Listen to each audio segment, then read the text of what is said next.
My name is Lola James. I'm doing the Project Search program at King's College Hospital, Denmark Hill. And I have had 3 rotations. My first, I've had 2, currently on my 3rd. My first one was in the therapies in Cold Harbour Lane. And my second one was in the children's outpatients in the main building in Denmark Hill. And my current one is cardiology research department. Then probably some of the other volunteers, interns. But mine was also patient-facing, more patient-facing in the second one than in the first one. In the first one, I only did 2 days, which was patient-facing, and the rest were it was patient dealing, but it wasn't face-to-face. So I was calling patients the day before their appointment to remind them they had an appointment the next day, and then writing down the outcome of that call, seeing if they wanted to change it or if they were planning to attend.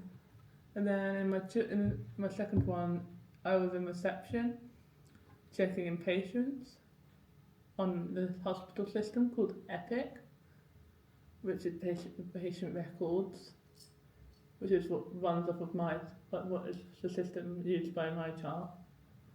And but it looks differently. And then so I checked patients in on that, and I also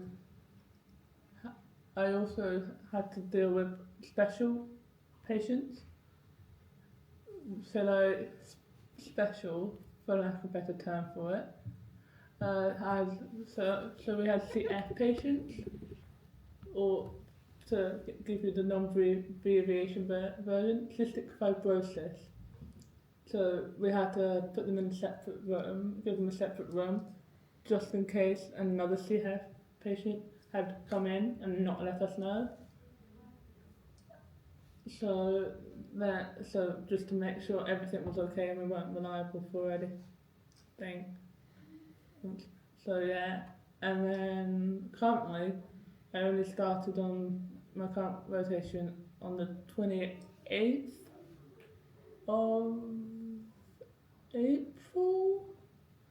So I've only been there for a few weeks, but I have also been kind of patient-facing and done more clinical aspects of it, because yesterday I got to wear scrubs for the first time. I have got a photo. So I got to sit in and observe a kind of operation. I don't really know what it was or what the actual term for it was, but they went through the colon to the heart to check what's going on, and we got to go in further, but we had to wear these leads. I didn't get a photo of me in that, but it's very heavy, those leads. You have to have good core muscles, otherwise you're going to go tumbling forward. And then a few weeks before that, I got to observe, I don't know the medical term for it, but the spinner for the bloods. And you have to have it balanced opposite diagonally, otherwise it's going to throw everything off and you're going to have to, I don't know what's going to happen. I don't want to find out.